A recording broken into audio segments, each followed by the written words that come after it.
A very good morning to you all. Welcome to Sunrise Daily today. I'm Chamberlain also. I'm Ayo Makinde. Good morning and welcome. Oh, yes, indeed. So today we're going to go through the dailies with Wale Fatade, who is the commissioning editor of the Conversation Africa. Good morning. Thank you for coming. Good morning, Chamberlain. Good morning, Ayo. Well, what a day it was yesterday leading into today. So many. One of those days in the newsroom where, you just had the barrage of stories just streaming in.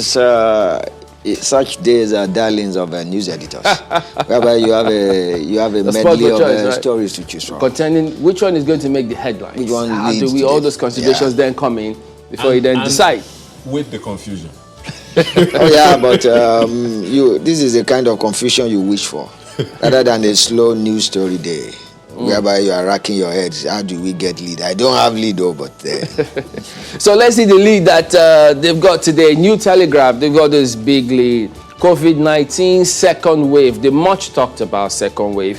FG imposes 5-week restrictions nationwide. Many had feared this, but look at the riders, they have a host of them. Bars, nightclubs, event centers, others to shut down. Attendance at weddings, we love our weddings, parties pegged at 50 persons. Schools remain shut till January 18. Civil servants to work from home. FG, malls, international travel ban. Nigeria needs, wait for it, 356 billion naira for vaccines. Whoa, what a lead story today. But you expected this, didn't you? Oh yeah, I did, because we let down our guards, and I remember places I've been to, see me in mask. They look at me as though I was the crazy one, and they are the normal people. Oh, you're the one from Mars. Yeah, I remember we went to, where did we go to in Oyo State?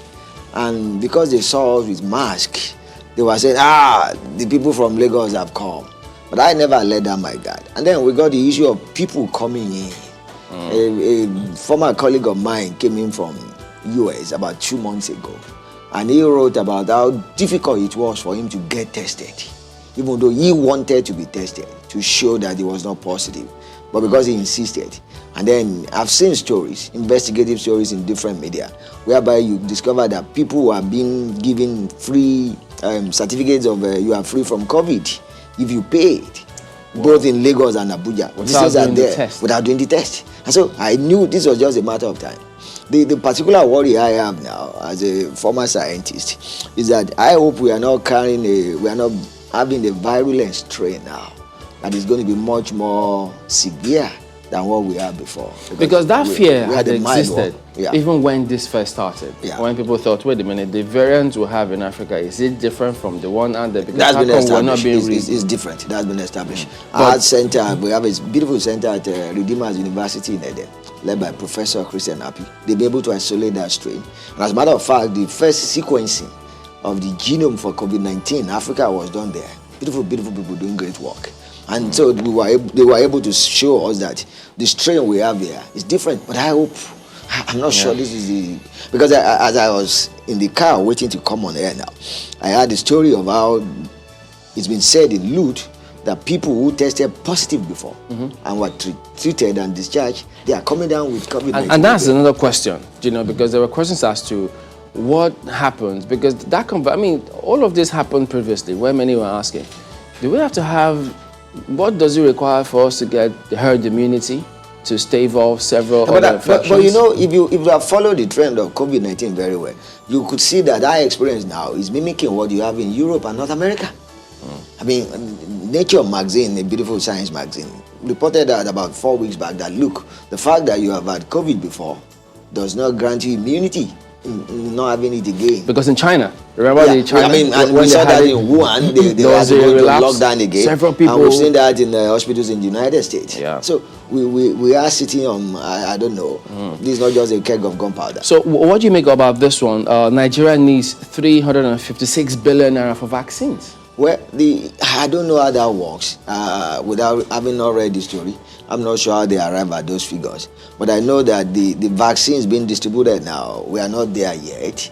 We didn't book for that. We didn't pay for that. So it's after they have finished with. But there is something I've decided to relax on, because they need to come here and we need to go to to Europe and North America. They will find something to do for us in developing nations. They will do something for us. And then so when the rich people make their money first, they will now remember us. But the challenge, one of the challenges already, identified is not the procurement of the vaccines, but the storage and the distribution. We have commissioned stories on that is a peculiar problem in Africa. I think it's -7 degrees. Well, for one of the vaccines. Yeah, so how do we achieve that with our inadequate power supply? And then considering the fact that we are in the tropical region. That's a very big question. So you need an extreme level of power supply, constant one, for you to keep it at that temperature. Otherwise, it loses its potency. There you go. I know several other dailies will feature this one. National Assembly jacks up 2021 budget by 505 billion naira. Deficit stands at 5.196 trillion naira. Debt servicing gulps 3.3 trillion naira. Insurgency war to cost 100 billion naira. And then you have EFCC, NFIU to spend 10% of IGR. Anything new, significant for you with the budget? Well, it was this late Senate president who said that, Chuba Okadibo, that statistics is like a bikini. It covers more than it reveals. So unless we take it in percentile, brandishing figures around like that, for me, I'm not moved. Because you mentioned the figure.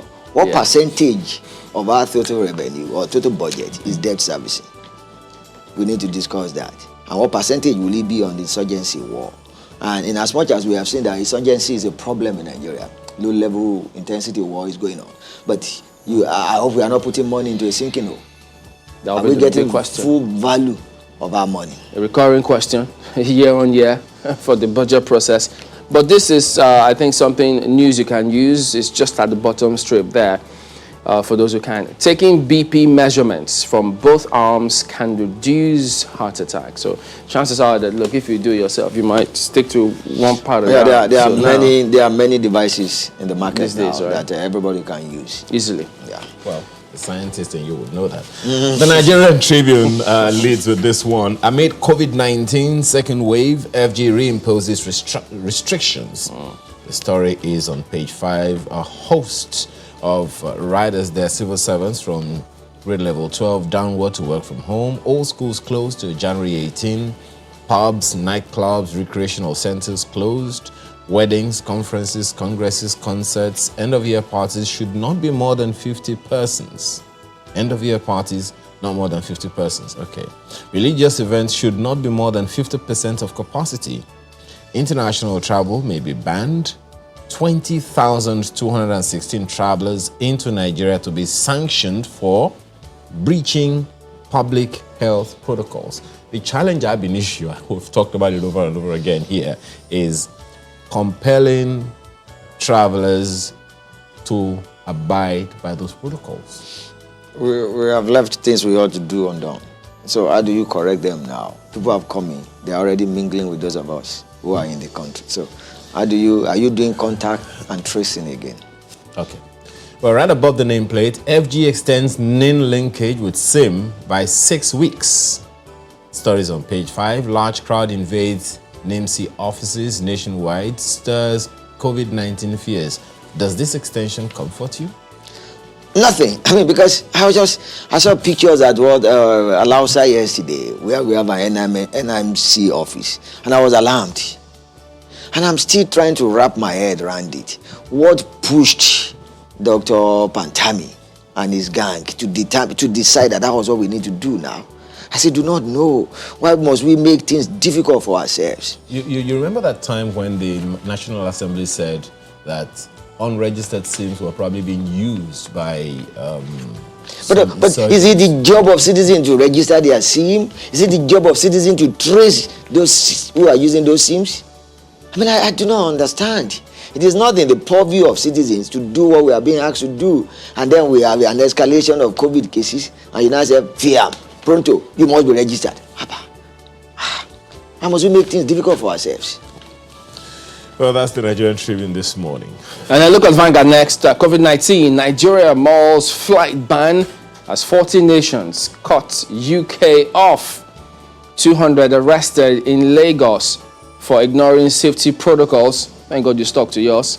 Oh, yeah. And then they have several others. Others, workers on grade level 12 and below to stay at home for 5 weeks. That's a long holiday. Schools to remain shut till January 18. Abuja, Lagos, Kaduna named as epicenters.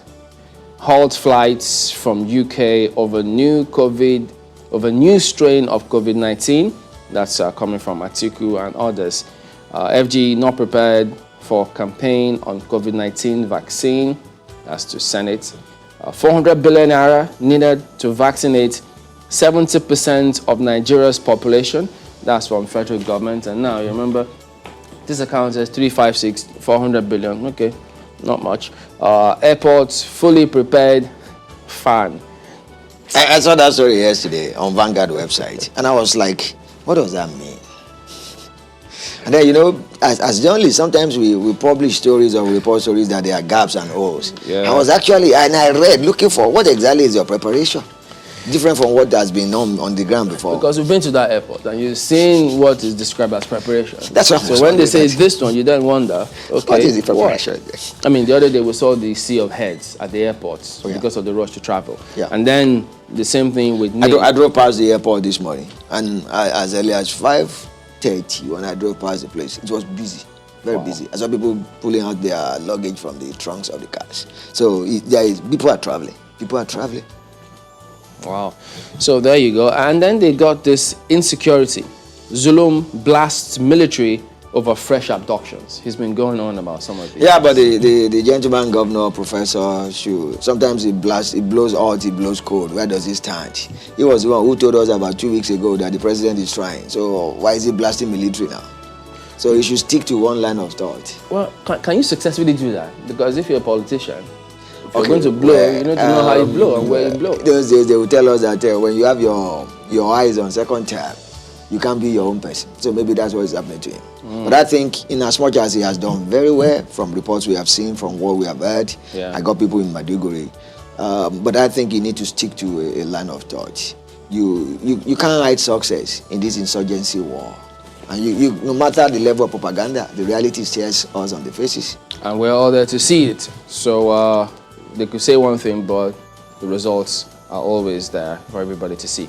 Well, you can take a look at the what's on the back page as well. They've got Vanga Sports. So football lovers, you're up for it. That's Vanga this morning. The Daily Trust newspaper is leading with the budget story. FG tasked on prudence as National Assembly raises budget to 13.58 trillion naira. Legislators increase own budget by 6 billion naira. Debt servicing to go up 3.3 trillion naira. Experts apprehensive about revenue target and debt servicing. That story is on page 4. We've dealt with You know, I spoke about that. How much percentage of our budget will go into servicing our debts? It's a serious thing. Well, that's what you have on the lead story and a number of others. This picture is that you see on the front page is that of commercial motorcycles, popularly known as Okada, being impounded by officials of Lagos State Environmental Sanitation Enforcement Agency for operating on highways and other restricted areas in Lagos. So much you can pick on from there. That's the Daily Trust newspaper today. Well, The Guardian is next. They equally lead with the budget story. 13.6 trillion naira budget raises concerns on key parameters in deficit. NAS approves 3.324 trillion naira for debt servicing, passes 453.2 billion naira. NDDC 2020 budget, FG to sell assets to finance 5.196 trillion naira deficit. Now that's the part where people think, whoa, so beyond borrowing, now we have to sell assets to fund the budget. How long are we going to I go got this on accountant friend of mine, I'm sure he's watching now, who will tell me that, look, there are 2 columns in the budget. Now every time people see the expenditure column, what about the income column? That if nothing comes in, the expenditure column is useless. And so how do we fund the budget? Is it just, of course, we know we are a monolithic economy, a monoproduct economy rather. We sell oil, but beyond that, and then it's not the first time we have been thinking of selling assets. Who do we sell them to? Who are we selling them to? Are we going to get full value for those assets? Those are questions. And then if you are selling assets, are you divesting? We all know the story of our privatization in Nigeria since 1999. It has been to the rich. An example is what we are seeing with electricity. Disco, Genco, transmission company, we see what is happening. And so those are issues. Yeah, because to me, if those assets have got to be sold, they should impact on the second column. That's all. The and income then stream. it's like you look at the family. If you as a family here say, let's sell this land, let's sell this car, what are you selling them for? Are you selling those things to pay your children's school fees? Or you are selling them to go on holiday abroad? Are you selling them, and when you get the revenue from that or the funds from that, are you going to spend them wisely? Or you are going to fritter them away?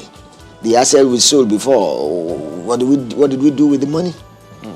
Well, we've also often talked about divesting Nigeria's economy from monolithic, as you call it, to some others who've been making effort over the years, far back as 78. No, maybe since after the Civil War, we've been thinking of that. Or maybe after the, I mean, shortly when Gowon especially left. because when you even look at the First Republic, we were very, very big on agriculture. Oh yeah, we were. And then now we were not producing oil at the level we are producing now.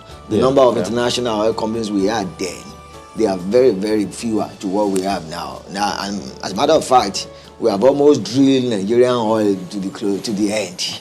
I'm not sure, based on survey that I've read, I'm not sure we have more than maximum 30 years more. And then we are going to have a problem. Europe is going more green, even United States.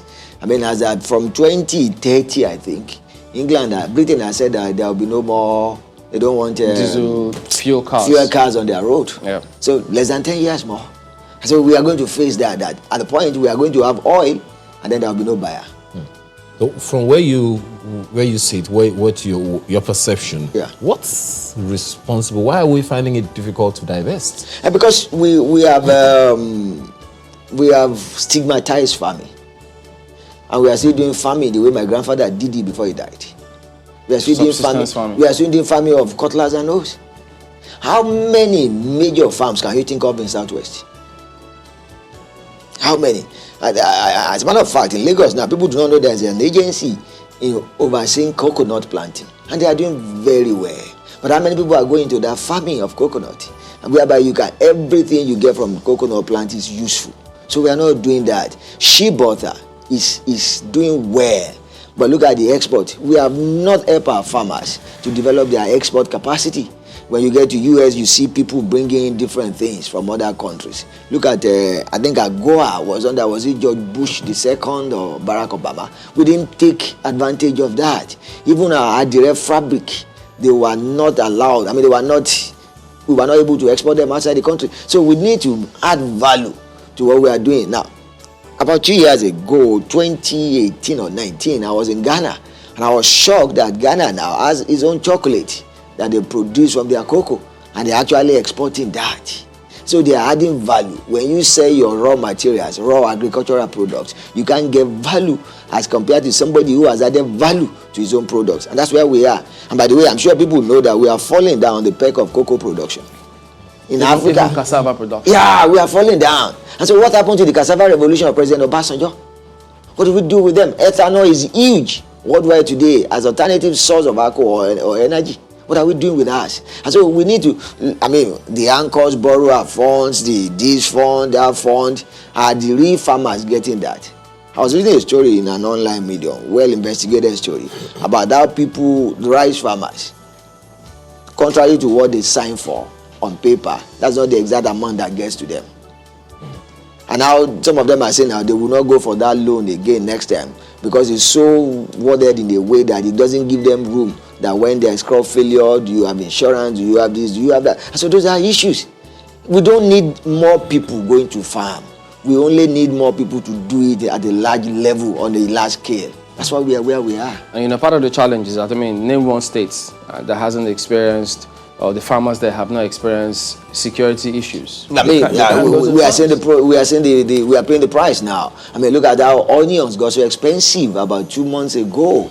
Something that we have been told is part of those things that will help us fight COVID, and yet it's expensive. Look at pepper, and that's why you now have, look at the issue we have in our northeast. That farmers have to pay bandit taxes, so-called, before they could farm. You have to pay them again before you could harvest. And so look at how it comes down to the south here. So we have those issues. And then you now come to transportation issues. How do you get them down where there are more buyers, where there is larger market? So those are issues. We just pay lip service to some of these things. I mean, you wonder how, under the regional government, how did Nigeria cope? And and I'm sure we produce more metric tons of agricultural products than we are doing now. So what happened? When there are more people.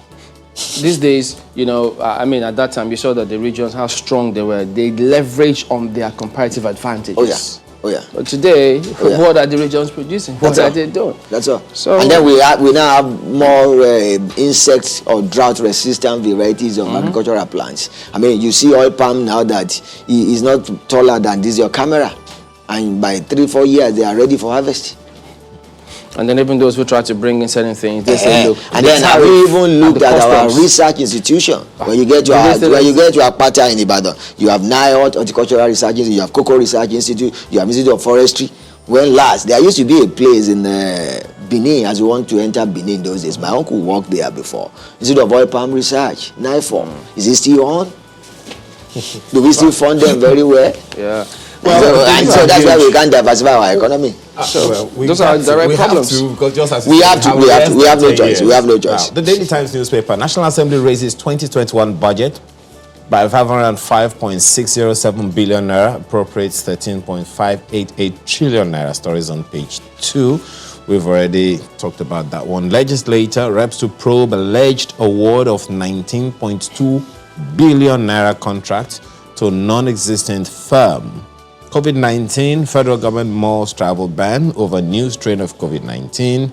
And on corruption, court forecloses Mena's right to file no case submission.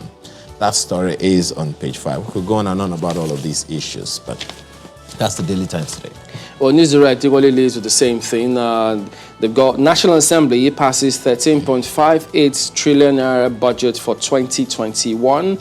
Government needs to focus on implementation of capital components, ascribed to Professor Uwaleke. But then, Osun awaits CACOVID's 40,332 bags of rice for distribution, ascribed to an official. Now, when you hear CACOVID, I mean, you know the recent picture that comes to mind about what's going to happen. And now, with these restrictions, you just wonder, what are they thinking? What have they put in place to make sure such things don't happen again?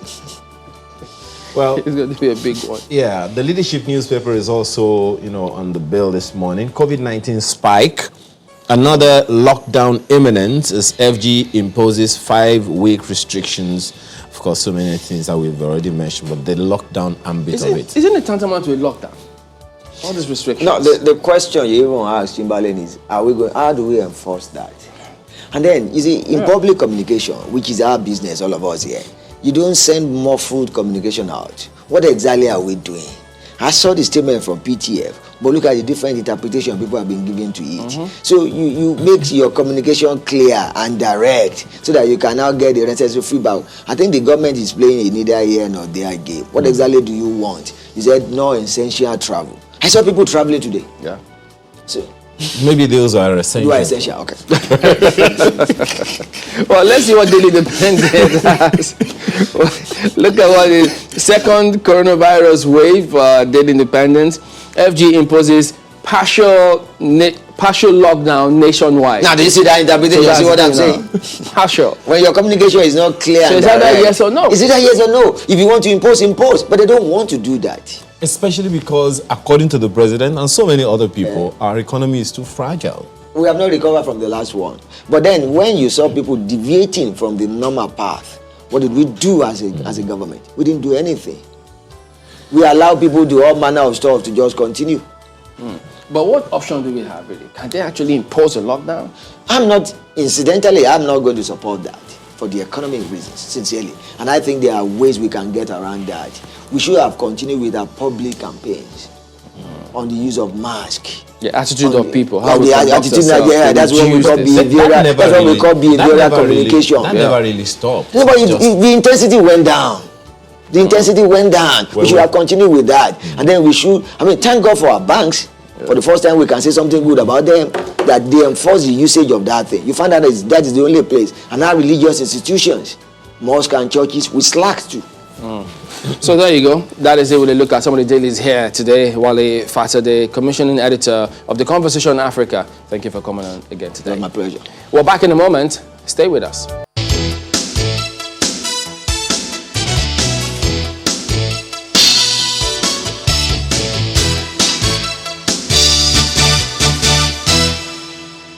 Welcome back. Well, yes, indeed. Just going to focus on that budget and then break it down as much as possible. What does it mean for you out there? We've got Dr. Emmanuel Abella here with us. He's an economist and a risk management professional. Good morning. Thank you for coming. Good morning. Thank you very much for having me. Well. Another year, another budget proposal. Yes, the National Assembly has signed off to this one. But is there anything significant for you about this budget? Well, the only significant thing I can reference here has to do with the fact that they were able to pass the budget before going on recess. That is the only thing that is significant. Is it that bad? That's the only thing that is significant for me, because if we start from the perspective of the assumptions of the budget, you will see that it has always been the same. Since any time I can remember, you will always see the oil price per barrel. Then you will see the production. Okay? So you find that we have been very consistent about that assumption. So even when the Nigerian Export Promotion Council had been talking about zero oil, and even as far back as 1986, when IBB was the head of state, he talked about the diversification of the economy away from oil, if you recollect. Yeah. That was a structural to adjust the structural adjustment program as far back as 1986. But if you pick all the budgets from 1986 to date, you will find that the first assumptions you will see is the price per barrel. That's what the budget is based on. Then, of course, you now see the oil production output. That's all. My apologies, sir. Before we go into these specifics you're talking about, the general, theme of the budget says it's a budget of economic recovery and resilience. Does this assumption hold that promise for you? It doesn't. It doesn't. Because for me, I always like to look at things you can control and things you cannot control. Okay?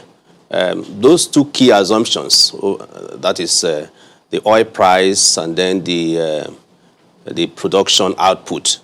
You only have some level of control over the output.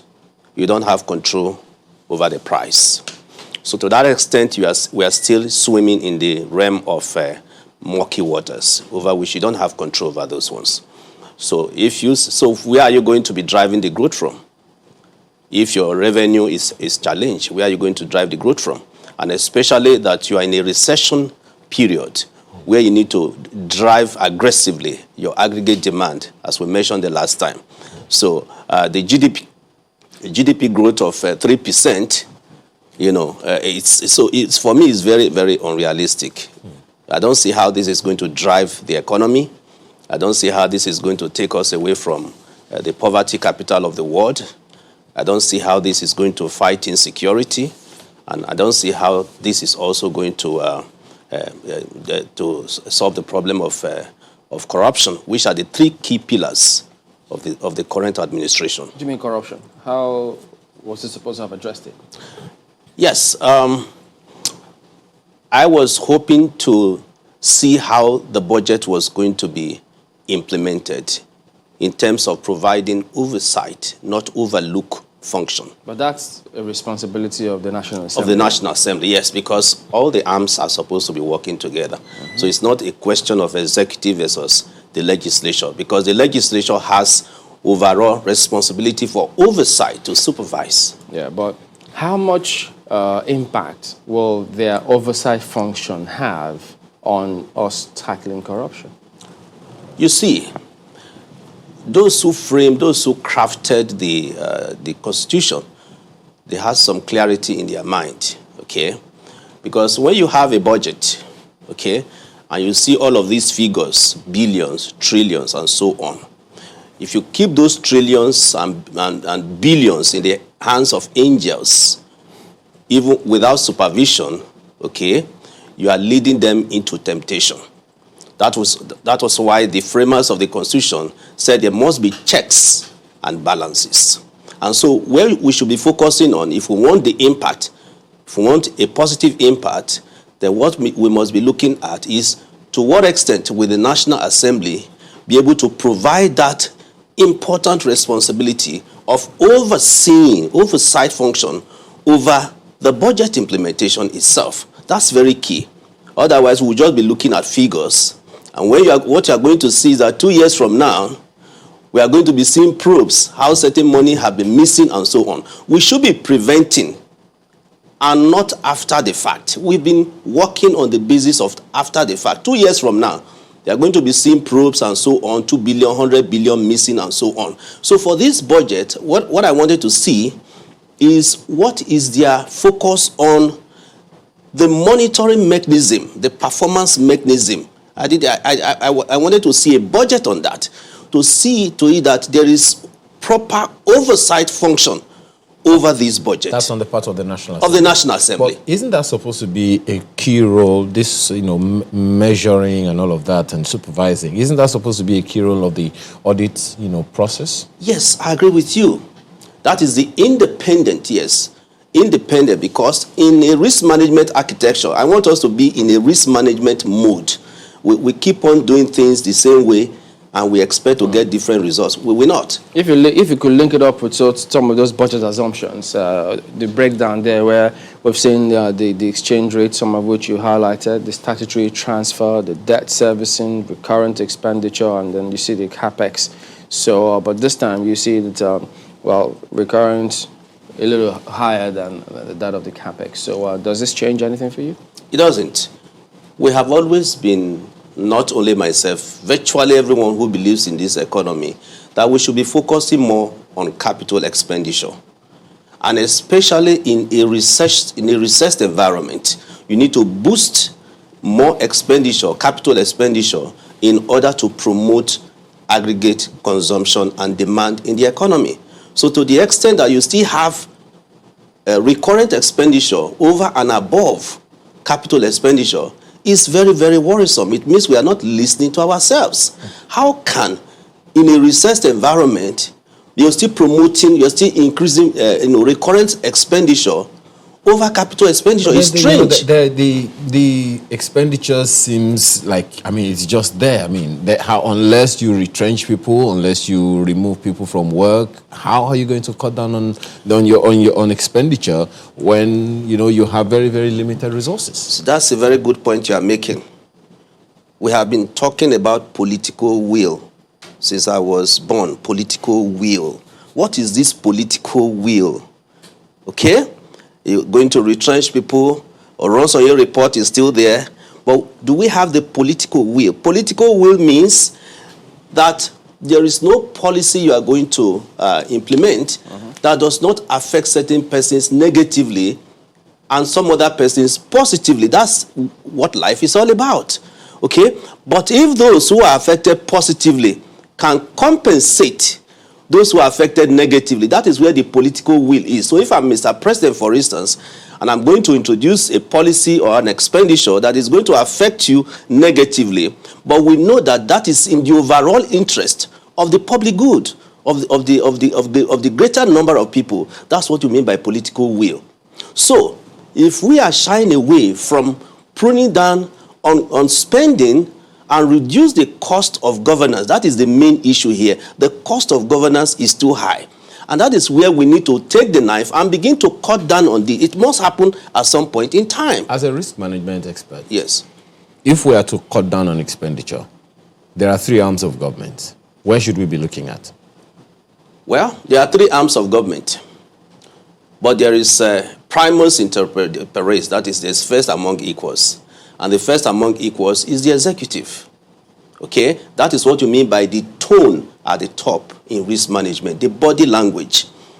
If the tone, if the executive sends the signals, to the rest of the society today, I can tell you every other line, everybody will fall in line. So the tone at the top is and that's why I'm saying the executive. Okay, the executive, Mr. President, is the president of the whole country. It's not a president of one state or the other. So the tone at the top is very key, and that's the executive. Okay, once they set that right tone, every other arm, the legislature, the judiciary, and every other elements within the system, they fall in line. So we need that tone at the top. That's what risk management says. Okay, and if this tone at the top is essentially pointing to what would you expect the executive to do? Well, what I expect the executive to do is, first of all, there has to be buy-in. Very, very important. Anything you are doing, your visioning process, your strategy, you need the buy-in of the people.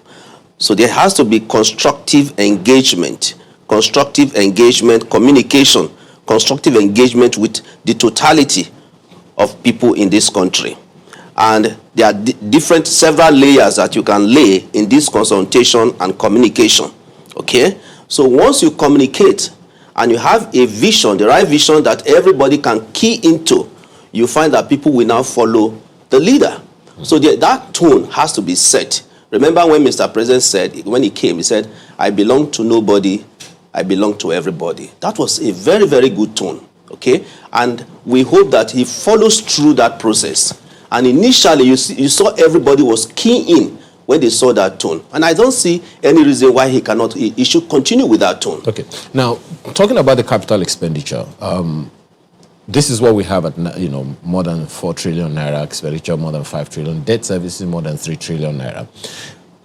Given what we have now, and of course, definitely there are some assumptions in the details of the budget. Talking about capital expenditure, where should we be paying attention in order to jumpstart activities in the economy? You see, where we should be focusing on are things that have multiplier effects in the economy. Multiplier effects. And what are these things that will multiply themselves within the system? Number one for me is energy, that is electricity. Very, very key. Once we get electricity right, you find that most people are even willing to engage as small and medium scale enterprise. They are willing to engage. Nobody is actually looking up to government to handle their affairs for them. But if you have electricity, working in this country, I can tell you it is going to propel, it's going to lift up the economy. So that is number one priority for me. That is energy, electricity. Very, very important. Now, the other one is education, okay? You have our youths have been out of universities for from school for how many? Almost one year and so on. That's a disaster for this country.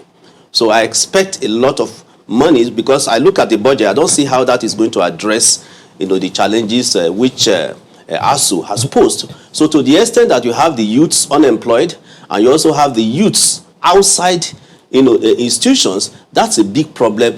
So where is the production going to come from? Does this allocation for that sector, the education sector, does it in any way give this you any hope? This is just a drop in the Atlantic, in the ocean. This is a drop. This can't address the challenge, the problem which ASU and higher institutions have maintained. This cannot take us anywhere. The minister is quoted today to have said that universities will resume in January. Well, that's just a pious, it's a statement of intent. We've been hearing of a resumption for the past 1 year. Nothing has happened. 545 billion, if you translate that to dollar, is peanut. It's peanut. We are talking of the current situation, the exchange rate of almost, if it's unofficial, that's about 500, 408. This will not add up to anything. You prioritize power But power comes number 6 on this list. And you said that education should come second. Education comes 4th on this list. How does that make you feel? You see, this is the problem we have here. Power, 6 billion. It's not adding up. The Ministry of Health with COVID-19 vaccines and all of that, and the new form of COVID-19, coming up, I can't see that how that has been planned for here. Well, so the National Assembly also said about that one that perhaps there will be a supplementary budget to address COVID-19. You see, supplementary, we're already talking about supplementary budget. So what does that tell you? It tells you that there is the type of rigor you want to see in the budgetary process is not there. The type of rigor you want to see. We have just passed the budget. We're already talking about supplementary budget. Even before the budget takes off, we're already talking. So where was the rigor? Where was the rigor? They did approve extension of the implementation of the 2020 budget up until March to allow the capex, go on for a while. Does that suggest to you that perhaps they will keep an eye on that aspect and ensure that at least funds for infrastructure development is utilized properly? When I heard that, I was taken aback. Why? What does that really mean? In accounting, you talk about carryover accounting. You want to carry over 2020 budget implementation to 2021. So I was trying to interrogate myself. What does that mean? Why couldn't, if you couldn't complete the implementation of a particular cycle, why was it not integrated into the 2021 budget?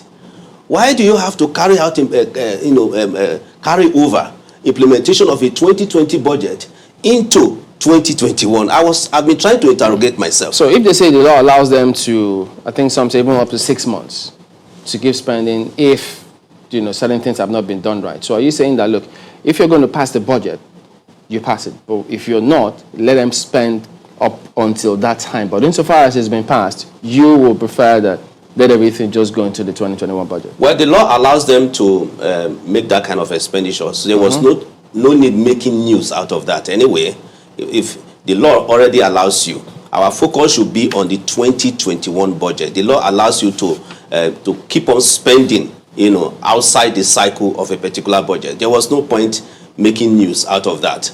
My point, go ahead. So my point really is that the type of rigor, but I need to commend, because the budgetary process is a very rigorous process. We cannot take that away from them. They're quite rigorous. It's a rigorous process. But the rigor is not in the type of direction that one would like to see. We are still in the mode of budgeting that is you find in stable economies. In stable economies. Yeah, but part of the key consideration too, which is a recurring feature, I remember during the time of Speaker Bankole, where he said there were over 200, I think it was 200 billion unspent budgetary funds. So, but lately, what's been going on? Because how those sectoral allocations, appropriations are implemented is going to impact hugely on the formal sector out there, even the formal sector. You see, it boils down to implementation, okay? It boils down to implementation. It means we are not monitoring implementation. For you to pass a budget, and at the end of the day, you find that certain expenditures have not been made, it makes complete nonsense of the budgetary process. Now, if you look at the execution process for every budget, I think you have about 7 stages in any budget execution process, starting from the authorization when the budget is passed. You have about 6 stages in budget implementation. 6 stages. So the question then is, where is the problem coming from within those stages? Because we keep on having this problem. So we need to dig further, do a deep dive to see at what stage of the execution process that we have this gap, recurring from time to time. So that is why we are saying, let there be a technology, a performance-based technology that will drive this process. So oversight, which I keep on referencing, okay, that's based on the maker-checker principle. the maker is not the same person as the checker. The checker is the National Assembly. That is oversight. But in the absence of an integrated performance-based, technology-driven process, you keep on having this gap.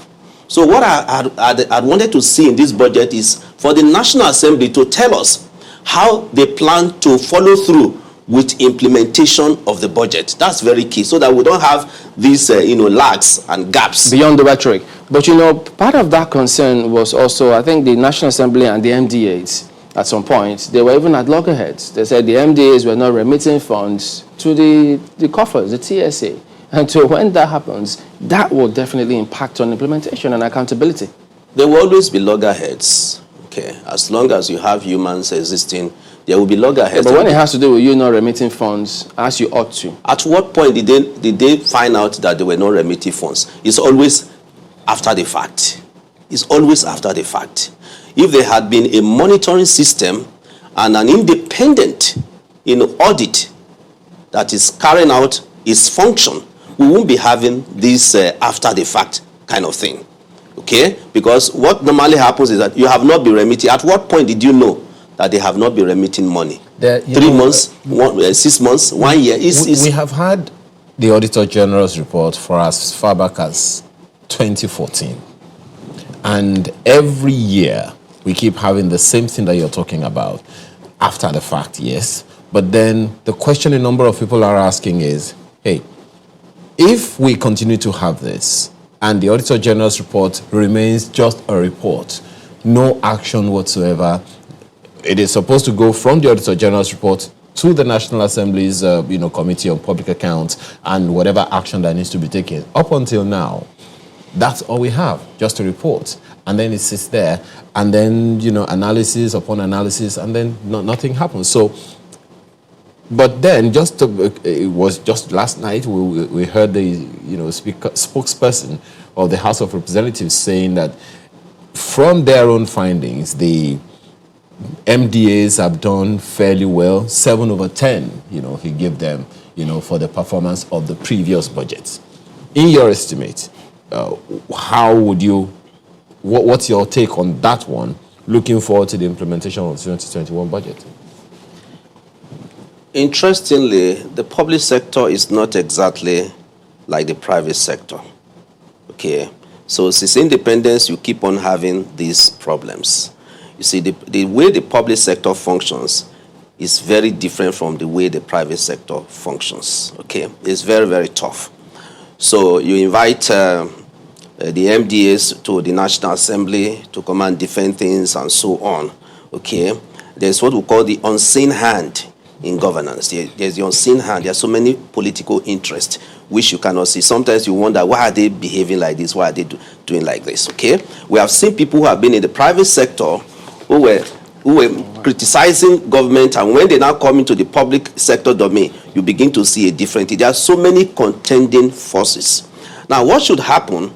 That is why we talked about the tone at the top is very, very key. The tone at the top, everything, revolves around the tone at the top. Once the tone is right, it sends signals. I have been in the public sector too. It sends the right signals. That's what we want to see.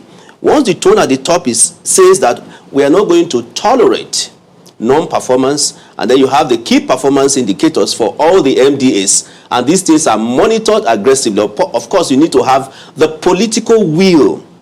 I cannot emphasize enough the political will. If you enter into government, without the political will, you cannot cope with that environment. So the political will is very key. Well, maybe you tell us, what is this political will when we come back in just a moment. John, don't go away.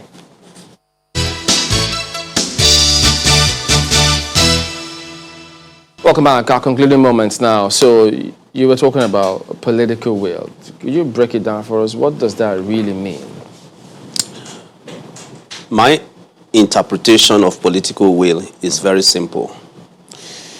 One is that every decision that you want to make in life, especially in the corporate world, some people will be hurt in the process and some will benefit. And what the political will concept is saying is that If majority, so let's say 80% are going to benefit and 20% are going to be hurt, that's what change is all about. In a change environment, some people will be hurt and some people will benefit. So for the greater good. So in the implementation of a budget, of this budget, for instance, certain projects, certain decisions are going to hurt some people. Now, if those people who are going to be hurt are close to me, they are close to me, they have a lot of influence over me, okay? But I need to convince them that this decision is going to benefit the greater good. So whether you are from my church, or you are from my mosque, or you are from my tribe, it doesn't really matter. The political will is the will to implement what will benefit the greater good. Now, but what Carter Hicks now said, which is referred to as the compensation principle, because it is understood that under Pareto optimality, that a decision is Pareto optimal if majority of the people will benefit from that decision. That's Pareto optimality. But that concept was refined to say that it is not possible that you will implement a project and nobody will be hurt. So you now have to compensate. So the political will is that if you are my friend, you are from my local government area, I need to let you know that the decision I'm taking is for the benefit majority of Nigerians. But then we now have to work out an arrangement to compensate those, so including those who are my friends, to compensate them for the decision which I have taken. That is the political will. But a lot will equal. Okay, go on. You want to? Yeah, so that's the situation you find in government now. Because, I mean, a lot will equally depend on the system that exists in those places. Because if the systems are there, so no matter the amount of influence or political will or lack of it that you exhibit, it may not be that significant if you have a very, very functional system. Is there any such thing? Well, it's very tough in our own climate, in our own environment here. You see, because our objectives and preferences in this kind of environment in developing countries, Africa and so on. Yes. So you find that in advanced countries, the reason why they develop is because they have a vision for the country. Everybody keys into that vision. It is not a question of you are from my tribe or you are from my religion. No. That's why they are developing. But okay. No, go ahead. So the point I'm trying to make is that in implementing this budget, for instance, some of the decisions that are to be taken will hurt some people. It's just natural. It's just natural. This budget is already a law. Well, as soon as it is appended to by the president, it becomes a law. Yes. Now, the assumption again is that for every such, appropriation, there are certain policies that would drive the implementation. Do we have good enough, strong enough, or potent enough policies that will help to expedite the expected returns or results of this bill? Okay, that's what is missing. That's what is missing. That's why you need an integrated, we're in a digital age, okay? We're in a digital age.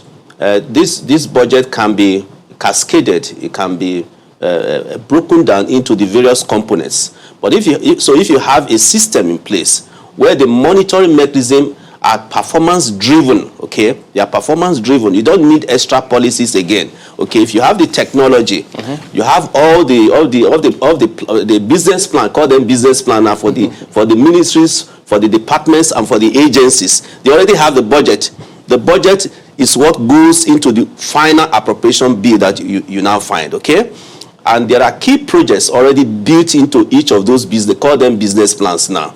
So if this is put in an integrated, solution, and they're available, put in an integrated solution, you see this thing, seamlessly. You see it seamlessly. So you don't have to physically visit an organization for you to carry out an oversight. No, it's technology that drives this. But in the absence of that, what they are going to find is that budget implementation at the end of the day will just be 50%, 40%. Part of what they said, while they were considering this on the floor of the Senate, even the House, is that I think the expectations is that by first or second quarter of next year, implementing this budget will get us out of recession. Do you share the same view? Well, it's an expectation, like it's an expectation. But let's be very clear. For you to get out of this recession, you need a massive boost in terms of expenditure, massive boost. That is called, fiscal incentives. You need to spend a lot on capital projects, okay? And those capital projects should not be crowding out the private sector. There's what we call the crowding out effects of, fiscal spending. So I would say it may, yes, it will, let me be positive here. It may take us out of, but the narrative is very clear, okay? If your house is under fire, you try to exit that house, okay? The strategy you are going to use to exit that burning house is not the same strategy you are going to use for recovery. So there's one thing to exit the recession. Yes, you can exit the recession Q1. I don't have any problem with that. But when you exit this recession, what then happens? How are you going to recover? That's where the private sector comes in. Pardon me, but do you see capital being freed up for the private sector in this budget? The revenue challenge is there. We don't have, a lot of leeway from the revenue side, except you are going to borrow massively. You're going to borrow massively. And haven't we done that already? Or haven't we been doing Yes, that? of course. The position we find ourselves now is that we are not sustainable. We have borrowed massively. So what needs to happen is not to is to look at the expenditures. I bring your knife and begin to cut down. That's where the political will comes. Which is why I asked the other time, if we are to cut, what aspects would you recommend that will not put us in jeopardy? Well, it's a very difficult question. It's a very difficult question. Is to cut the recurrent expenditure. You cut on recurrent expenditure. I cannot from here tell you exactly which of these items that should be cut. Because you have to have a strategy and a plan. Yes. To cut that. It can't just happen in a year. You can't just start. I can't tell you cut National Assembly. No. But to look at which of them are not of priority for us. Okay. Let me ape a question that Chamberlain, asked earlier about the private sector. A very good number of those private sector practitioners are MSMEs. What hope does this budget have for them? Well, this budget is a budget of recovery. Is to get out of recession. Okay, Will it take us out of recession? Yes, it will take us out of recession. That's why I said exiting. You may just exit, but not to the extent of talking about 3% GDP growth. Which is the target? So that's a tough one. And that's about where we were before we got into recession. Exactly. So essentially, it's just to get out, not really to stay away. Yes, it's just to get out. Let me also tell you, by next year, this 2021 here, politicking is going to start. Let's put that into account. Politicking is going to start. You already see people are positioning. Politicking is going to start. Does it stop implementation of the budget? It won't, but it's going to affect it. It's going to affect it because the contending interest is not going to be budget implementation, but positioning. Then secondly, I'm shocked that we haven't talked about insecurity, which is a major issue for any developmental, growth. Okay? Insecurity. If we do not tackle the issue of insecurity, and then next year you are going to have politicking, and then you now also have COVID-19 and the refined COVID-19 that we are beginning to see. So we are challenged as it were. We in a way we referenced. I mean, if you look at the key sectoral don't be shocked. appropriations, It's what we're going to focus on next for the next segment. Okay. So it's always a huge part. I just wanted to let him see that if you look at those key sectoral appropriations, the top three are essentially talking about these are just figures. They are figures. Okay. Well, they have to be figures before you implement the figures. Once you implement if you don't have figures, how do you plan? Figures. So that's why we said we are going to focus on the major plank of the government. Okay. Insecurity, corruption fight, and then which one is the third one? Economic recovery. Economy. All right, then that's a place we'll have to let it go. Dr. Emmanuel Abella is an economist and a risk management professional. Thank you for your time this morning. Thank you very much. It's my pleasure. Okay, so we will be back and talk about, a large part of security will feature prominently in just a moment. Stay with us. Welcome back. Well, yes, those are the people who have joined us in this next phase to focus on partly security and several other concerns. We've got Garba Shehu, Senior Special Assistant to the President on Media and Publicity, as well as Katron Onuju, a member of the PDP and an economist. Gentlemen, good morning, and thank you for joining us today on the program. Mr. Shehu, let me start with you. Several communication that you put out, some of them, they say that, well, this government is capable, they've got the capacity to address the challenges that we face as a country. But we've seen several instances that have raised questions about capacity. So give us further impression of where we are at this moment. Is the government happy with how they're responding to security issues or insecurity issues in the country at the moment? Thank you for this opportunity. And to say that is the government absolutely happy? The president has said times without number that his expectations are still to be met, which means we are not exactly where we wish to be. However, a fair judgment that can be made of ongoing efforts of the administration is to judge it by the responses that it makes when challenges of security nature emerge. In all countries of the world, there is one form of security challenge or another. The thing then to do is, how do you respond? And yes, the present administration has responded with capacity, with the competence, using available resources and the manpower, and all of the limitations that come with that. So, can we get better? We hope we'll continue to improve. But given these resources available, given the size of the problems, the government is showing, that capacity to cope, and we hope that will continue to get better. Let's take it down to the recent incidents that occurred in Katsina State specifically, which had to do with the over the 344 Kankara schoolboys. We've had several communications. In fact, some are confused as to what really happened, who played what role, because, at some point, the governor of Katsina State did say that Miyetti Allah did help in negotiations. And then we've seen different comments as well, I think from you as well, saying the army played certain role. Could you shed some light on what you know about that situation?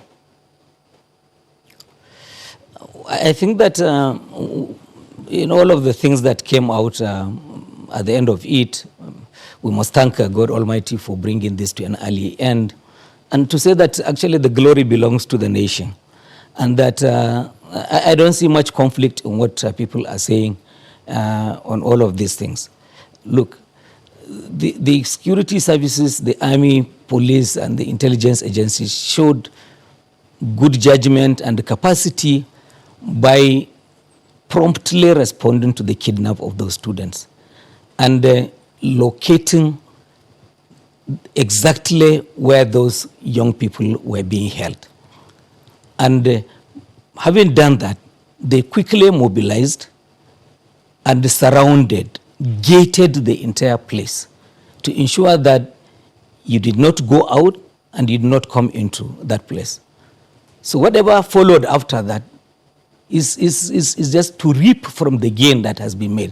Because once you made sure that the entire place had been surrounded and they had been locked in, now the choice for the army was, should they shoot to get these young chaps out? If they did, there would have been fatalities, there would have been collateral damage. And it would have been tragic if at the end of this saga, that when some parents got their children alive, others were delivered body bags. That's not what the president wanted. So the military, having identified where they were, less than 24 hours after the kidnap, they patiently waited for the process of the negotiation to be concluded. And at the end of it, I think that everyone is happy that it ended the way it did. Mr. Nonoju, are you of the same impression?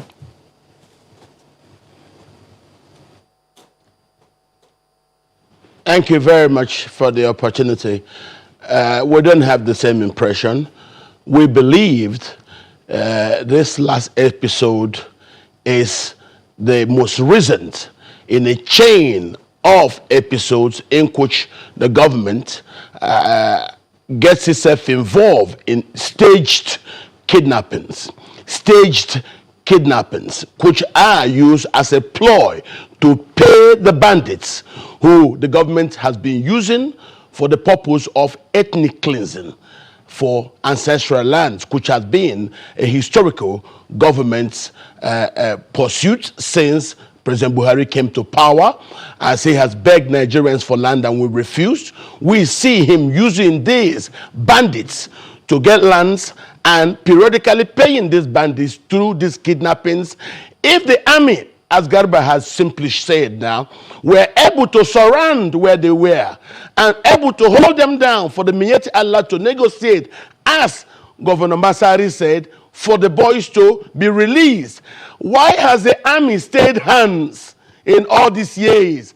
I was on this station talking about the dangers in Kankara. I said that last year. I talked about the problems in Maru. I talked about the problems in Basari, in Dutima, in Musa, and all along government did nothing. And suddenly Kankara, the same Kankara I have mentioned here twice, based on my work in those areas, government now use Kankara for the boys to be abducted. And what do we have?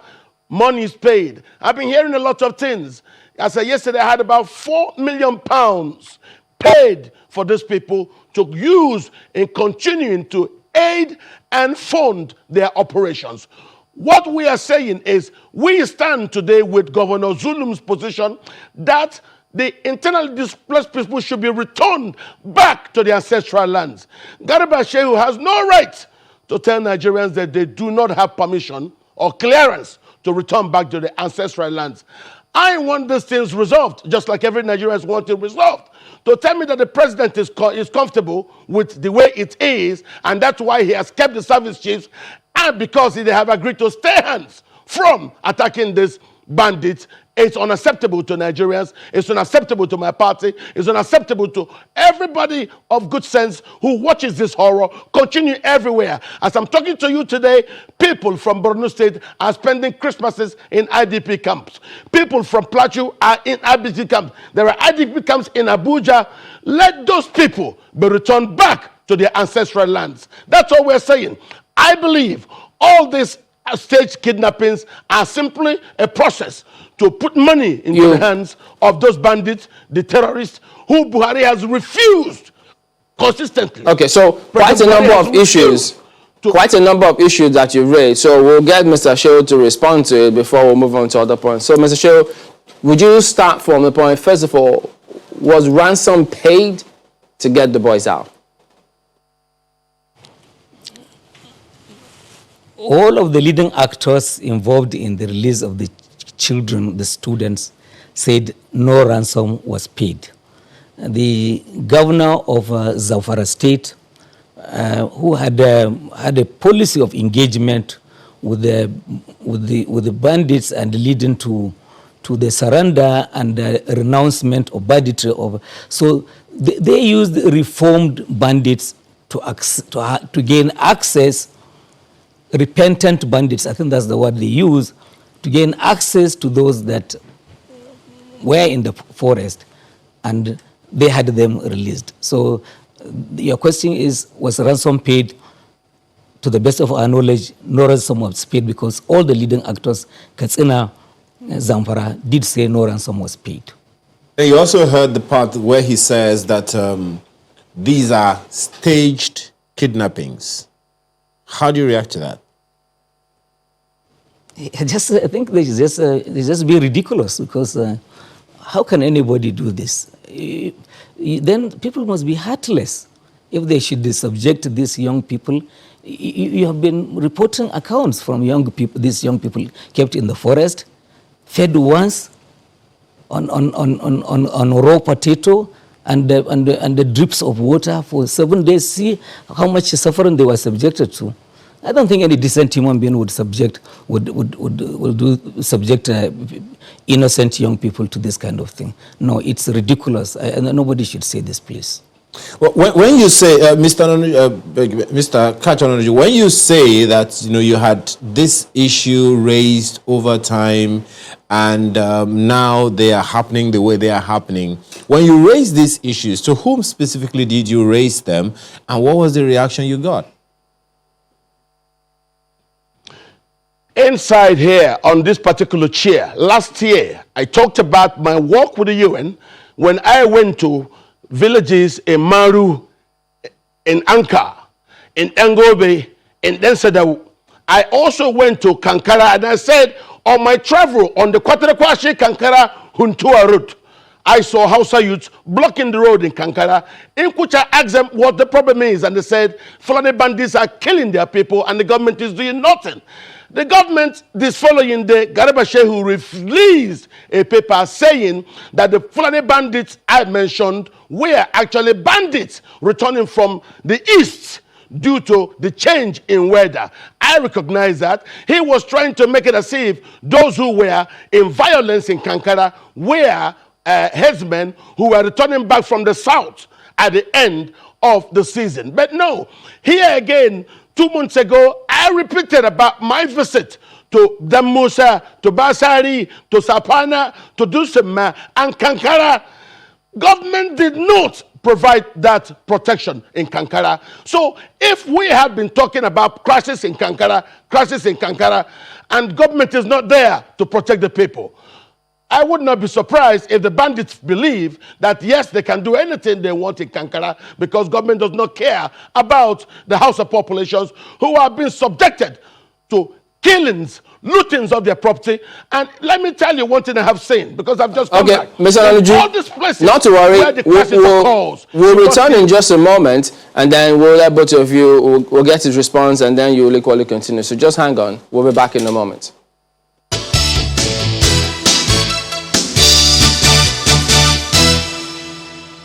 Welcome back. Well, Mr. Anuju, could you go ahead, please? Thank you very much.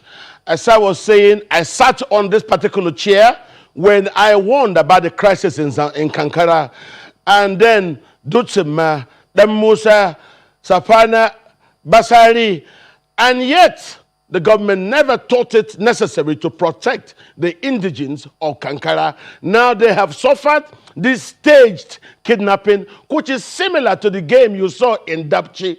What we are saying, the government should please stop its employment of ethnic cleansing as a strategy to grab ancestral lands. Now that all its ploys have failed, I'm aware it is now advising governors, coercing them to try to draw up grazing routes. You see, the government's fascination with land is the reason for this. The problem between the Fulani and the Dogon in Mali, in the ones also in Senegal, in Gambia, and the one in Nigeria, it's all about land.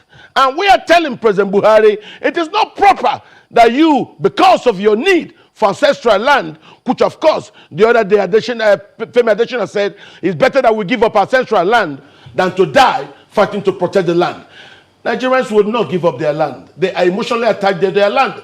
In a lot of the places I went to, in this Hausa area, okay, just hang on a minute. Over Padama. Yeah, so, Mr. Shehu, is this the case? Is this what's really going on? That the president wants to grab land and to give land to whom? I guess the facts need to be known. This country has a grazing problem because the herders, mostly Fulani, are challenged from a lot of the places that they had practiced. The attack by by desert, this encroachment by desert leading to drying up of a lot of grazing lands in the northernmost parts of the country has put pressure on the herders who have been looking southwards, for green grass so that their cattle will eat and also have water to drink. It's a global climate change situation, which is unfortunate. Consider what has happened around Lake Chad Basin itself, drying up to only about 10% of its original size. About 40 million people, mostly fishermen and herders, had earned livelihood in all of those areas. So, and I'm glad that with the report I just saw on your screen that governors of the North Central states are coming together to say, well, let us resolve these problems of grazing, because we have to stop these herders from roaming and eating up crops all over the country. They drive their cattle into farmlands and then they eat up the crops, and the farmers fight back and the killings follow. This country cannot continue in this way. But the president has no plan, has no wish for land other than that which he has inherited from his father. In fact, some of it has even donated for community purpose. So I think that we need to get our facts right when we speak on some of these things. Well, one of the things that a number of people have also queried, Mr. Shehu, is that comment that, was ascribed to you, saying that, the 43 rice farmers, well, farmers generally, there wasn't any report as to whether or not they were permitted to go to their farms. Well, a number of people also believe that maybe you were, quoted out of context. You want to clear the air on exactly what you meant by that when you said that they didn't take permission before they went to their farms.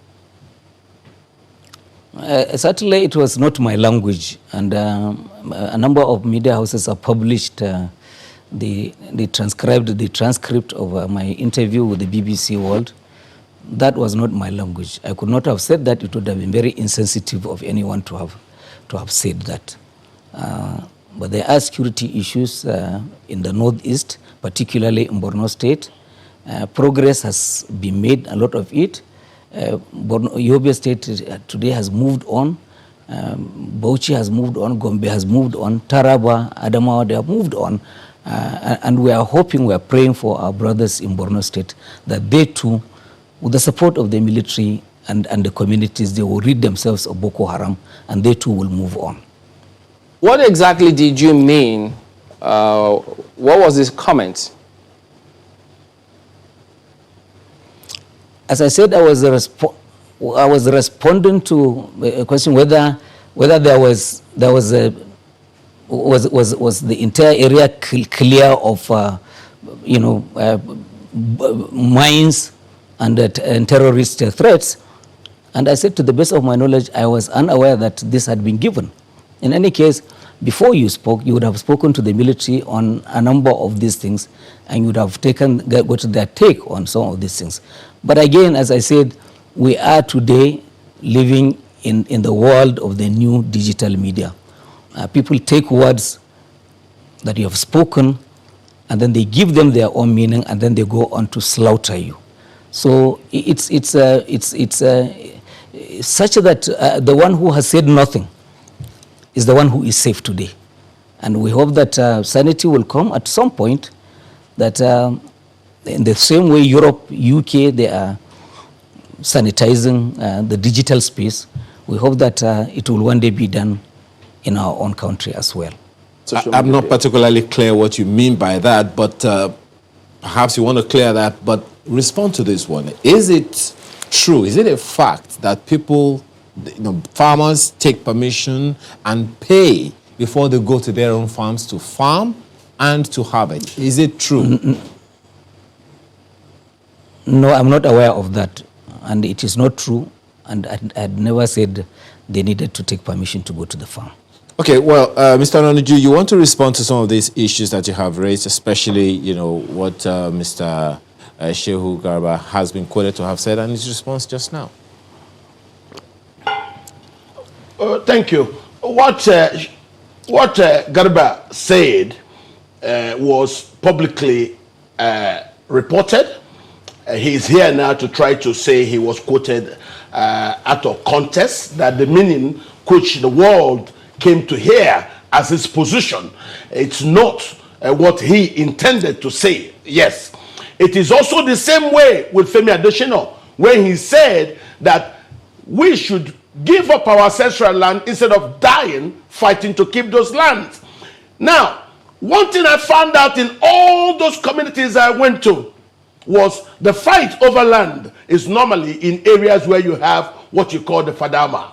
Fadama are wetlands. And wetlands are where, for generations, the Hausa farmer has always depended upon, because you don't have too many wetlands all over northern Nigeria. So wherever you have the Fadama, there is fight over it. If you check about the killings in Borno, it was also over a Fadama. The Fadama was so wet, they could grow rice on that farm. So it's always where you have Fadama. That's where you have these new refugees looking to take land. The historical old indigenous Fulani in Nigeria do not kill people or houses over Fadama.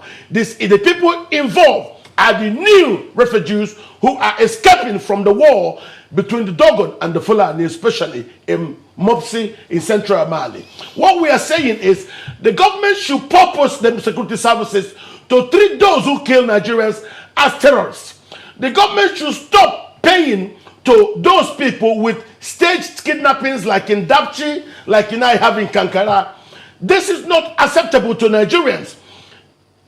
General Buratai should reswear his allegiance and oath to the Nigerian constitution, not to President Buhari. And that's why I see all of them as complicit in this game of ethnic cleansing on land. And of course, Buhari and those who enable him responsible for ethnic cleansing in national institutions and national parastatals. So you can see it's a program driven both on land and also in national institutions and parastatals. Buhari has not stopped, and we believe that he should stop his policy of ethnic cleansing against Nigerians on land, as I have stated now. I've been saying this for a very long time. I actually came back from Katsina yesterday, where we went to talk to the people one-on-one. And then I started meeting the children who say no. They were told to say that on the video, they were being held by Abu Shakau's people. As they are back in Kankara, they tell no, they are not, that's what they were told. But then, blah, blah, blah, they are bandits. And that's why I asked Garba Shehu, why wouldn't you tell your boss, President Buhari, to please earmark these bandits as terrorists? If people in the East who are agitating peacefully for a new country are being banded as terrorists because of the rhetoric that they're bandied about, what about those who take weapons to kill Nigerians, who engage in ethnic cleansing against people from ancestral lands? Let's get him to respond to that. These people, despite being paid money. Okay, let's get Mr. Shehu, could you respond to that? As far as Katsina, Mr. Nanuju, just hold on a minute. Mr. Shehu, do you want to respond to that? Constantly for daring going back to their... Just hold on, Mr. Nanuju. Let Mr. Shehu respond to what you've just raised now. Just hang on. Mr. Shehu, please go ahead. Let me. I really don't want to be dragged into this, level of the discussion. But, however, I must say that grab land for whom? When the Global Terrorism Index reported in 2014 that 1,200 Nigerians had been killed in fight between farmers and the farmers, was President Buhari in power? So Mr. Jonathan was in power then. So Mr. Jonathan, was he trying to also take land? When Boko Haram burnt down 20 schools, throwing out more than 10,000 children in Maiduguri out of school before 2015. Was it President Buhari who was facilitating all of these things? When the country's economy lost more than 14 trillion US dollars, 3 years to the run-up to 2015 election, arising from a fight between herders and farmers and the terrorism. So were they gaining? It was his own political party that was in charge. These are not things that we would like to talk about. They are not good for our country. They should not have happened. But I think that we should speak to facts and stick to them instead of theorizing. At some point, he was saying land grab, and then farmers had us, Fulani want to take this land from farmers. And at some point, he's saying it is aliens, people from Mali, and who are coming in as. So I think that we should stick to the facts, and will be more and better respected. Oh. Does the government have information? Can you tell us, have they been able to identify who are these people doing these things, these killings? I think that research, and I've read quite a number, especially some sociologists from ABU had done this thing with the Fulani and the farmers. It is clear that what is happening in the northeast, Boko Haram terrorism, is different from much of what is going on in the northwest, because these are bandits who operate in the forest and who seize people and cattle in order to make money. Of course, they kill, they take life, and then they rape and they plunder. But these are criminal gangs that have taken to unoccupied spaces, and then they are wreaking this havoc from those safe havens, I will call them, because in a way, there are methods for dealing with this situation, and societies make choices. Force can be used, and there are communities that choose to say, well, they would accommodate, they will sit down and talk to them in the belief that they would convert them into new beliefs, respect for human life and all of these things. In the first term of the president, there were some ministers, even ministers of state at that time, who did say, I think when they were with the National Assembly, that some of these people carrying out those attacks were Fulani fighters from different parts of Africa. Has that changed? Not much, because the thing is that our expansive boundaries are talking about 4,000 kilometers, Sokoto to that end of Lake Chad, and all of that can hardly be physically manned, although digital technology is now being employed. ECOWAS treaty permits free movement of men and animals across all state boundaries. There are concerns from Nigeria, and I know that our Minister of Interior is working on a plan to see if ECOWAS would really change this aspect of the charter, so that nations have responsibility for their people, and we're able to control the influx that is harmful to our security. Mr. Shehu, what you just said now could raise certain questions on a number of people. When you say, of course, the ECOWAS Treaty says, it permits the free movement of all kinds of nationals into, each other's countries, willy-nilly. But then that also raises questions about whether or not we have had Fulani, people of Fulani and other, extractions come into Nigeria willy-nilly without any check or balance whatsoever. Is that what you're saying? Well, when they come through those border posts that are manned, checks can be made. When they cross in from one moment, Mr. Shehu, border that a good number of times last Friday we had a conversation with the PRO of Customs Service, who was also saying that to a large extent they are unable to check these people because people would rather give information to other people than to give it to them. So if we are saying that we are having these foreigners come into Nigeria unchecked, we definitely have a much bigger problem on our hands. You will also remember what the governor of Kano, had said, that a good number of the Almajiris in Nigeria are not Nigerians. So that begs a lot of question as to what you are saying now about how precarious our security situation is. Yeah, I agree with you. And this is why, the president considered the closure of the border for all this land border for much of this time until they were reopened a week or so ago. Because the thing is that this country has been talking to our neighbors, asking them that they cooperate with us in order to stop this influx of bandits, of weapons, of drugs, and the trafficking of Nigerian women. And the cooperation had not measured up to the expectation of the president. And this is why he was forced by the necessity of the situation to shut down the borders.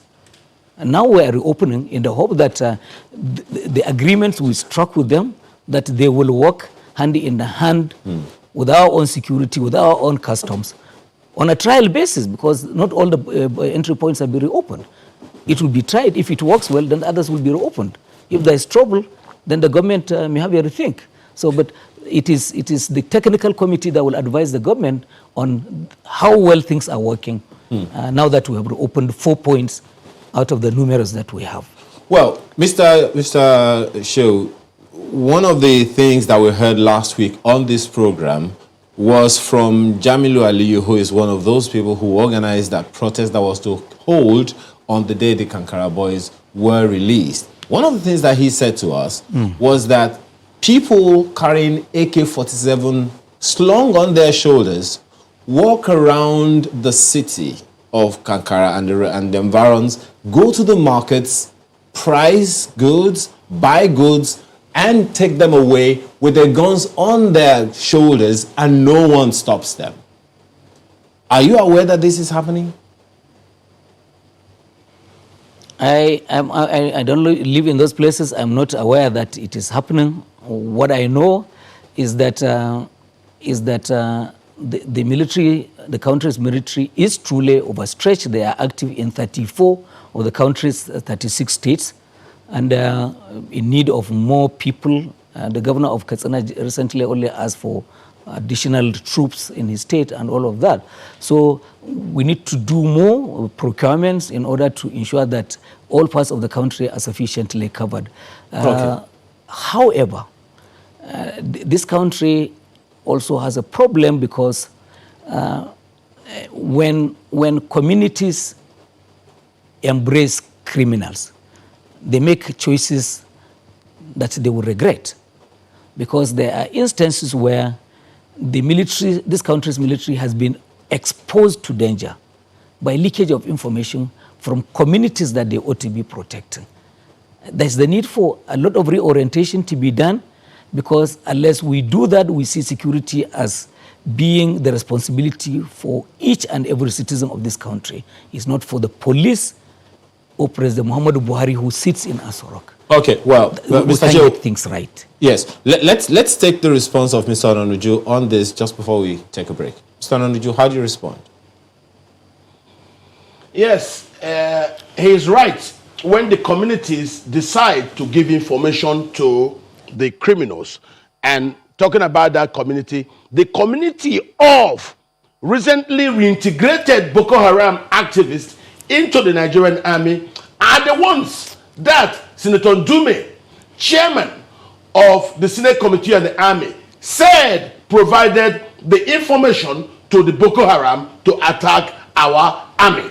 And that's why you see President Buhari's policy of being soft. At the times when Shehu was talking about when those things occurred, while PDP was in power, who did the terrorists call to become their negotiator? It was President Buhari. When Buhari now took power, what did he do? He sought to take lands all across Nigeria for him to create Fulani settlements. And we said no. He now talked about Ruga, talked about grazing reserve, cow colony. All those things were simply as a strategy to change demographics and create massive settlements all over for these same refugees who are flooding into Nigeria. Go make a research. There are no Fulanis in Nigeria of Nigerian origin demanding to be deported from their states to bushes or communities where hostility from the local indigenous landowners. Just hold your train of thought at that point. When we return, you'll conclude your train of thoughts before we end the show in just a moment. Stay with us.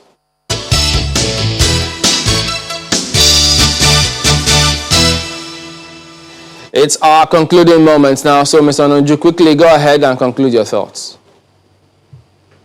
Yes, as I was saying, the government came in and were demanding for land all over Nigeria. We refused to give them the land. I, on this station, suggested that President Buhari should rather work in alliance with other leaders in the sub-region to bring an implementation of the 2015 peace agreement in Mali to fruition. So that way you can keep the refugees back in their places instead of them coming here. Because why? If you don't solve Mali as a dam, when it bursts, the flooding will affect the entire sub-region. And that's what you're seeing right now. So why has he not allowed the service chiefs to go after these terrorists? Why has Buhari not called those people terrorists? Because these bandits are clusters of terrorists with no ideology. All they do is kidnap, and the kidnappings are for ransom, and the other thing they do is keep land. Who are the people now keep staying those lands? I went and I saw clusters of new refugee arrivals who are not Nigerians on the land. But when the owners, the Nigerians, come back to their lands, Garba Shehu will say they have no permission, they have no clearance to go back to the land. And when you ask him here, he will say that his words have been taken and have been weaponized against him. That's nothing wrong. That's why I would like to tell him. Let's get him to respond so that we can wind down. Mr. Shehu, go ahead, please. Well, my advice to Dr. Kachi as one of the leaders of the country, I think that, there's a huge scramble going on all over the world now for the cyberspace, the issues of storage of big data in the cyberspace. And before you know it, we will wake up one day, having fought one another to death over land space. We find that the cyberspace has also been shared out and we have been recolonized all over again. I think that this country needs to look focused and look forward, to progressive ideas so that we are able to, take our people, lift them out of poverty and by growing our own economy and achieving national development. One more quick thing, Mr. Shehu. While you were responding to one of the issues, you did say that some things on the social media and the government was coming to it in terms of information being put out. Were you referring to a plan to reintroduce or revisit the social media bill? Yes. It's been the government's game. I mean, sorry, Mr. Nonju. Sorry, Mr. Nonju. That's what Mr. Shehu actually, because he mentioned it. Okay, sorry. I'm not aware that there's a plan to reintroduce the social media bill. However, when you see what is going on, in fact, UK last week has planned a new legislation for social media regulation to protect vulnerable groups, women, children, and minorities. And all these technology companies are being heavily fined by European and countries for excesses, whether on Twitter or Facebook or WhatsApp.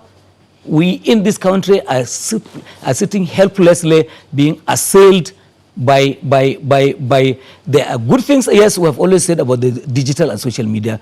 Those things that hurt, those that are harming minorities, women and children, they are left unattended to. And I hope that the day will come when there will be a consensus involving all stakeholders that there must be regulation in this. All right, gentlemen. We can't continue like this. Well, thank you both for talking to us today, Mr. Garba Shehu and Mr. Kach Ononuju. Thank you for coming on today. All right. Yeah. Thank you. Very, very quickly, some of your own contribution to the program this morning. This first tweet is from Yoju Uwala, who says President Buhari took over power in 2015 because of insecurity facing the nation. Why should the same issue be facing us now when he's promised to do something? Musa Muhammad says, I'm not a fan of this administration, but when people paint narratives of ethnic cleansing, it's just pulling Nigeria apart and more. Sorry, putting Nigeria apart the more. And I'm sure even the opposition party will do the same if they are not in power. We have to find a way to be united, else nothing will work. I think he was referring to, he spoke about land. Yes. Specifically with land. Yeah, Professor Enakana says here, until we build stronger institutions that guarantee the continuation of government policies, successive governments will continue to embark on jaded economic policies that do not impact positively on the lives of Nigerians. To fix Nigeria, we must fix power and security. There you go. Thank you all for your comments. We'll see you again tomorrow. I'm Chamberlain Uso. And I'm Ayo Makinde. Have a wonderful day and do keep safe.